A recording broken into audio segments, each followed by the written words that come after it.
اعوذ باللہ من الشیطان الرجیم بسم اللہ الرحمن الرحیم۔ دیکھیں ہماری جو بحث تھی وہ قلب ماشیہ اور حائط اور بستان میں تھی۔ ہم نے جو اس سے پہلے بتایا تھا کہ شیخ نے جو پہلی قسم تھی وہ الاکتساب بالاعیان النجسہ، نجس العین چیزوں پہ بزنس کرنا حرام تھا۔ اس سے کچھ چیزیں مستثنی ہوئی تھیں، 4 چیزیں۔ اس میں پہلا بیع مملوک تھا، مملوک کافر، ہندو غلام ہو، اس کو بیچنا خریدنا، اس پہ بزنس کرنا جائز ہے۔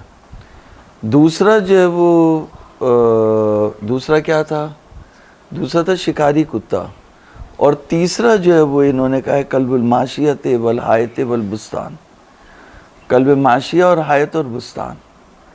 تو یعنی گلے کا ماشیہ، یعنی گلے کو کہتے ہیں چلتا رہتا ہے، وہ موونگ ہوتا ہے، تو اس کو بولتے ہیں ماشیہ، قلب الماشیہ۔ حائط یعنی رکی ہوئی چیز ہو، دیوار ہو، یعنی جس کی حفاظت کرنی ہو، تو جو اس زمانے میں کھیت اور باغ کے لیے استعمال ہوتا تھا حائط کا لفظ، گھر کے لیے بھی ہوتا تھا لیکن گھر کو تو دور اور خیام انہوں نے کہا ہے، تو اسی سے ملحق کیا قلب الدور والخیام۔ تو لیکن بحث جو کی ہے وہ قلب الماشیت والحائط یعنی وہ البستان والزرع۔ تو اس کے بارے میں 2 قول نقل کیے ہیں، شیخ نے 2 قول نقل کیے اس کے بارے میں۔ پہلا قول تو وہی ہے جو بزرگان کا ہے کہ نجس العین چیز ہے، اور جو مستثنی تھا وہ قلب سلوکی تھا یا قلب السید السلوکی تھا۔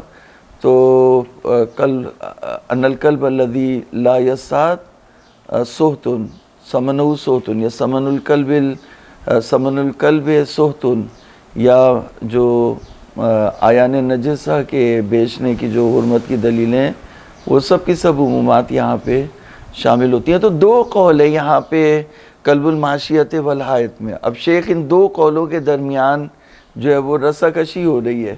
تو پہلا قول شیخ نے نقل کر دیا، اس کے قائلین بھی جو ہے وہ شیخ نے نقل کر دیا۔ اگر آپ اوپر دیکھیں تو وہاں پر انہوں نے کہا کہ کالکلینی والصدوقین ومن تقدمہ بل اہل الفتویٰ کالمفید والقاضی وابن زہرہ وابن سعید والمحقق بل ظاہر الخلاف والغنیہ الاجماع علیہ۔ تو یہاں تک جو وہ سب جو یعنی اس کے قلب الماشیہ والحائط کے بیچنے کے خلاف ہیں اور حرمت کا فتویٰ دیتے ہیں، ان کے قول کو نقل کیا۔ اس کے بعد جو ہے وہ جو جواز کے قائل ہیں ان کے قول کو نقل کیا، اور وہ شروع ہوتا ہے شیخ طوسی سے۔ تو شیخ طوسی نے ایک مرسلہ روایت کا نہ متن ذکر کیا، نہ اس کو نقل باللفظ کیا کہ ترجمہ کہیں، نہ اسے نقل بالمعنی کیا کہ ہم نقل بالمعنی کہیں، بلکہ اس میں صرف جو اپنا فہم تھا، اپنی برداشت اس روایت سے اس کو نقل کر دیا کہ امام نے اس کو حرام قرار دیا۔ یعنی اس میں سے صرف جیسے روایت میں ایک حکم بیان ہوا ہے تو وہ ان کا اپنا فہم بھی ہو سکتا ہے، تو وہ انہوں نے نقل کر دیا۔ تو شیخ کہتے ہیں کہ حکم جو ان کا فہم ہے وہ ہمارے لیے حجت نہیں ہے۔ اگر روایت نقل کرتے ہیں، روایت کی سند صحیح ہوتی، روایت کے اوپر فتویٰ ہوتا تو ہم بات کرتے۔ اب وہ روایت ہی نہیں، روایت نہ نقل باللفظ ہوئی ہے نہ نقل بالمعنی ہوئی ہے، پھر وہ روایت مرسلہ ہے۔ تو کہتے ہیں بعض لوگوں نے جو اس کی موافقت میں فتوے دیے ہیں وہ اس کے نقصان کی تلافی نہیں کر سکتے، یا بعض صورت میں کہتے ہیں کہ کر سکتی ہے۔ تو اب اسی پہ بحث چل رہی ہے۔ دیکھیے میں اس کو جو ہے وہ یہاں سے پڑھتا ہوں۔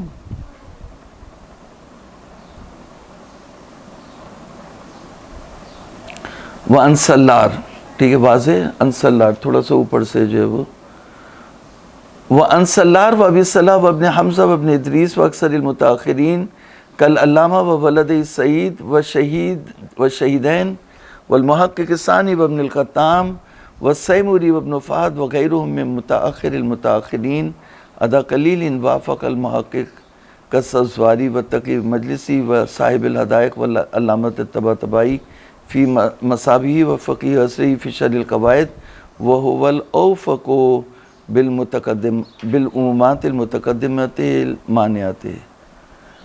تو یہ سب جو ہے وہ منع کے قائل ہے. تو یہ سب جو ہیں وہ سب کے سب کیا ہے؟ منع کے قائل ہیں. وہ اوفق بالعمومات المتقدمۃ المانعہ.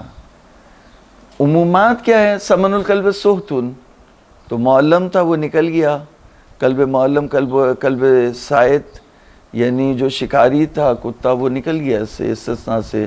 باقی جو عمومات ہیں وہ تو منع کیے ہیں، کتے کے بارے میں بھی، نجاست کے بارے میں بھی، مردار کے بارے میں بھی. تو اگر کتا جو ہے وہ کتے کا گوشت استعمال کریں وہ تو مردار ہو جائے گا، لیکن جو زندہ کتا بھی اگر استعمال کریں تو نجس العین رہے گا، اور دوسرے جو عمومات ہیں حرمت کی وہ اس کو شامل ہوں گی.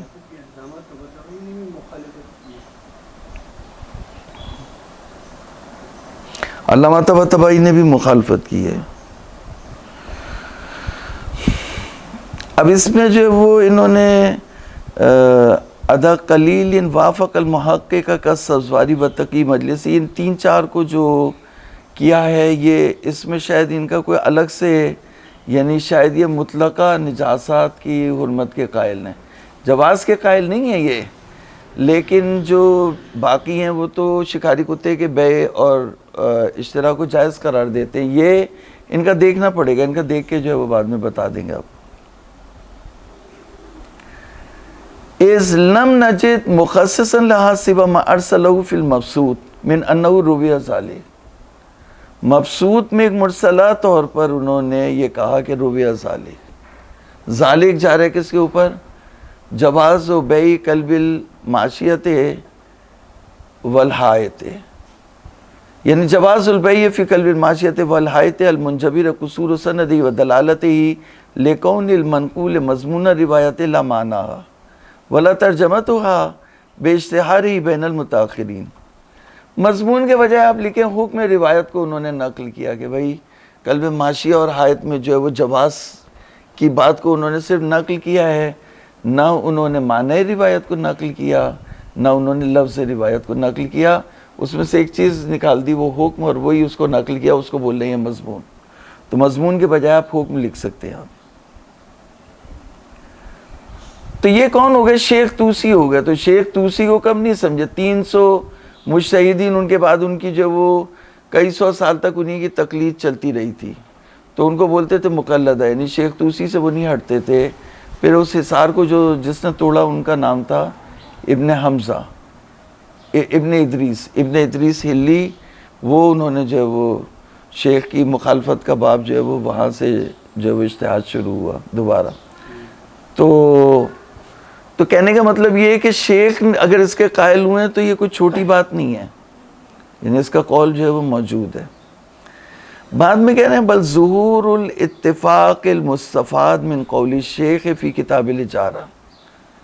شیخ نے یہ کہا ہے کہ قلب الماشیہ کو اجارے پہ لینا، جیسے وہ کرائے پہ سائیکل لے کے آ گئے، بہت چھوٹے چھوٹے ہوتے تھے تو وہ 8 آنے میں جو ہے وہ کرائے پہ سائیکل ملتی تھی 2 گھنٹے کے لیے، تو وہ سائیکل لے کے آ گئے، چلائی. صلوات پڑھے محمد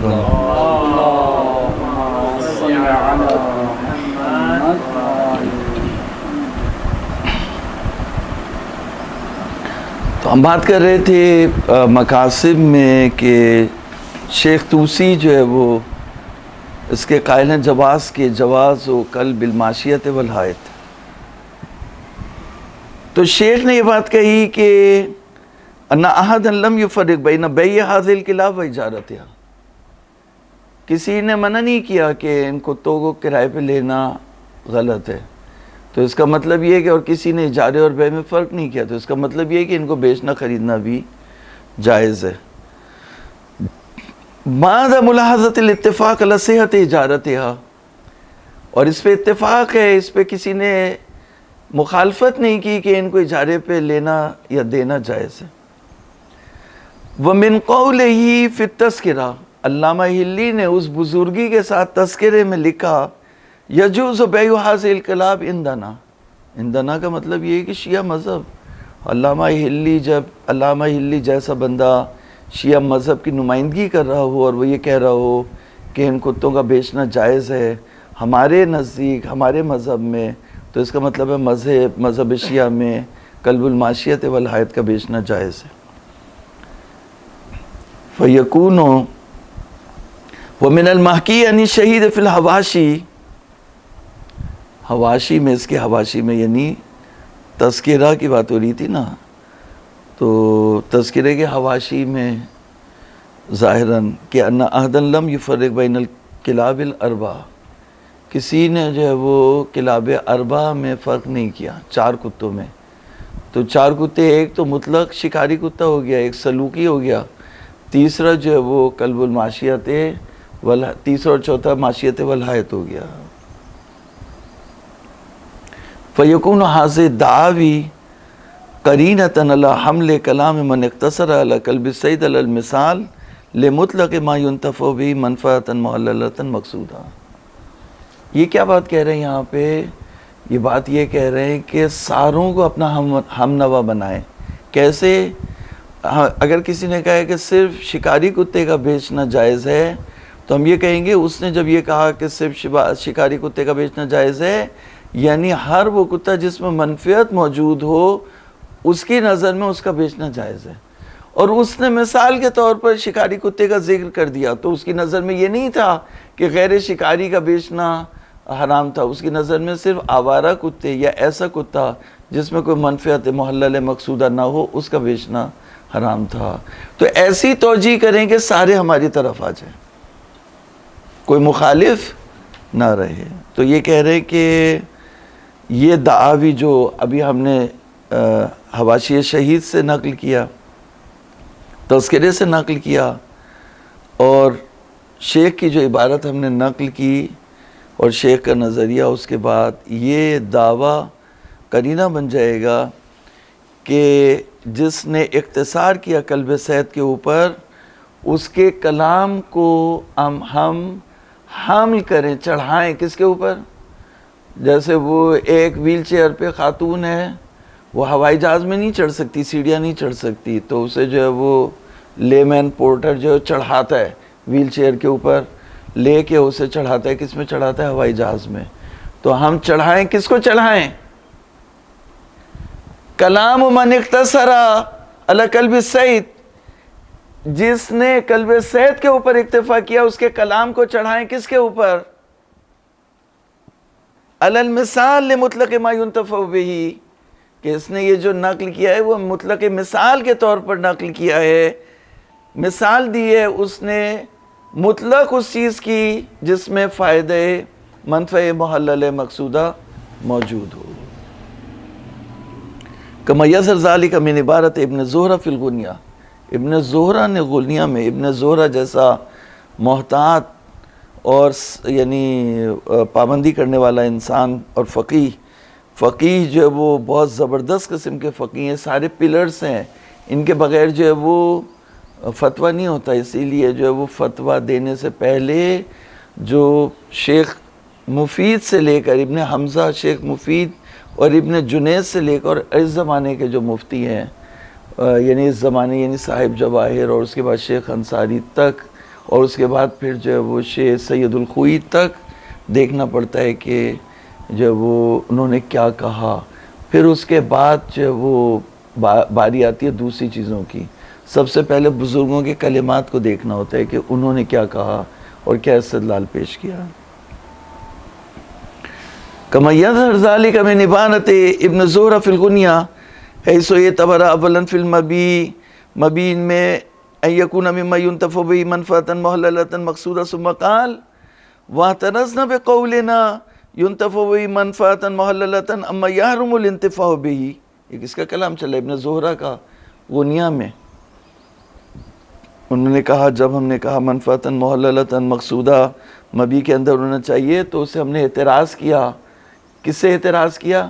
اما یحرم الانتفاع به، ان چیزوں سے جن سے فائدہ اٹھانا حرام ہے. وَيَدْخُلُ فِي ذَلِكَ كُلُّ نَجِسٍ لَمَا خَرَجَ بِالدَّلِيلِ. اور اس میں داخل ہو گئے جن سے فائدہ اٹھانا حرام ہے ہر نجس عین مگر جو دلیل سے خارج ہوئی من بیع الکلب المعلم للصید و زیت النجس للاستسقاء تحت السماء. اس سے دو چیزوں کو انہوں نے استثناء کیا. ایک کلب معلم للصید، کلب معلم کا انہوں نے ذکر کر دیا. تو کلب معلم تو جو عبارت ہے ان کی وہ مطلق ہو گئی نا، یعنی پھر کلب صید نہیں کہا، انہوں نے کہا کلب معلم للصید. تو کلب معلم لحراست الدور والخیام بھی ہو سکتا ہے، وہ دھوبی کا کتا بھی ہو سکتا ہے، وہ جو ہے وہ کلب الحایت والماشیت بھی ہو سکتا ہے، گلہ جو ہے اس کو چرانے اس کی حفاظت کرنے کے لیے بھی ہو سکتا ہے، اور باقی حفاظت کے لیے بھی ہو سکتا ہے، اور گھر کی حفاظت کے لیے بھی ہو سکتا ہے. نہیں، یعنی انہوں نے جو لفظ استعمال کیا کلب معلم کا، معلم کی جو منفیت انہوں نے ذکر کی صید ہے. تو پہلی چیز یہ آ گئی کہ ان کی نظر میں کلب معلم للصید، اگر صید کو قرینہ اگر صید کو جو ہے وہ قید اعتراضیت قیود کی بنا پر آپ کہیں کلب المعلم للصید تو پھر وہی مستثنیٰ ہے. تو ان کے کلام ان کے کلام کے فہم کے دو طریقے ہیں. یا تو کہیں انہوں نے کہا کلب المعلم للصید یعنی شکاری کتا مستثنیٰ ہے، اور نجس تیل جو روشنی کرنے کے لیے آسمان کے نیچے جلانا وہ بھی جائز ہے. دو چیزوں کو انہوں نے نجاست سے مستثنیٰ کیا. وَمِنَ الْمَعْلُومِ بِالْإِجْمَاعِ وَالسِّیرَةِ جَوَازُ الْانْتِفَاع. یہ وہ خود کہہ رہے ہیں، ابھی ان کا کلام جو ہے وہ ختم نہیں ہوا. کلام ان کا جب ختم ہوگا تب ان کے کلام کا ظہور منعقد ہوگا. وَمِنَ الْمَعْلُومِ بِالْإِجْمَاعِ وَالسِّیرَةِ. معلوم سی بات ہے کہ اجماع اور سیرے میں جواز الانتفاع بهذه الکلاب منفعۃ محللۃ مقصودہ اہم من منفعۃ الصید.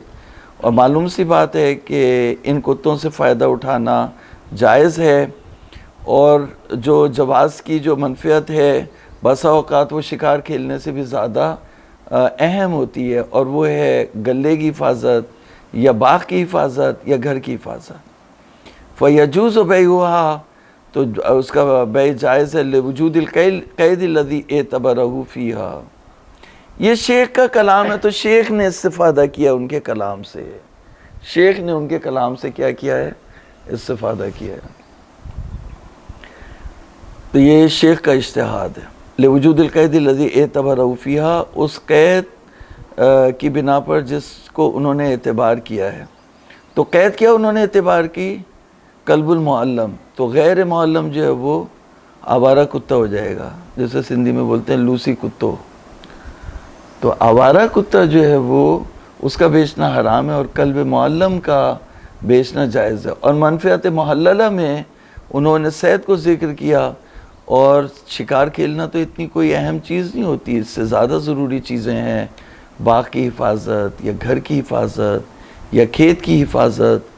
تو کتا جو ہے وہ ان سے زیادہ اہم کام انجام دیتا ہے. یا مثال کے طور پر جو بعض جو برفانی علاقے ہیں الاسکا وغیرہ کے، ان میں یا رشیا کے، ان میں کتوں سے جو ہے وہ گاڑی چلائی جاتی ہے، کھینچتے ہیں، یا کتے جو ہے وہ گدھے کا کام بھی جو ہے وہ کرتے ہیں. تو جو کتا ہے اگر وہ سدھایا ہوا ہے، معلم ہے، تربیت یافتہ ہے، تو تربیت یافتہ کتے سے آپ شکار سے زیادہ اہم کام جو ہے وہ اس سے لے سکتے ہیں. شکار تو یعنی ایک تفریح کی چیز ہے، ایک غیر ضروری چیز ہے. فَيَجُوزُ لِوُجُودِ الْقَيْدِ الَّذِي اعْتَبَرَهُ أَنَّ الْمَنْ مِنْ بَيْعِ النَّجِسِ مَنُوطٌ بِحُرْمَةِ الْانْتِفَاعِ فَيَنْتَفِي بِانْتِفَاعِهِ. یعنی من من بیع النجس، من مشروط تھا حرمت انتفاع سے، فَيَنْتَفِي الْمَنْ بِانْتِفَاعِ حرمت الانتفاع. اگر حرمت انتفاع ختم ہو جائے تو منع بیع النجس بھی ختم ہو جائے گا. وَيُؤَيِّدُ ذَلِكَ كُلُّ مَا فِي التَّذْكِرَةِ من ان المقتضی لجواز بیع کلب الصید ان المنفعۃ موجودۃ فی هذه الکلاب. تو کہ یہ صرف ہمارا اجتہاد نہیں ہے، علامہ نے تذکرہ میں یہ بات کہی کہ مقتضی ان کتوں کی، ان شکاری کتوں کے جواز کا جو مقتضی ہے وہ منفعت ہے، اور وہ ان کتوں میں بھی موجود ہے. یعنی جو کلب الدور ہے، کلب الماشیت ہے، کلب الحایت ہے، وہ چیز جو جواز کا حکم لے کے آتی ہے وہ ان میں بھی موجود ہے، جس طرح سے کلب الصید میں موجود ہے.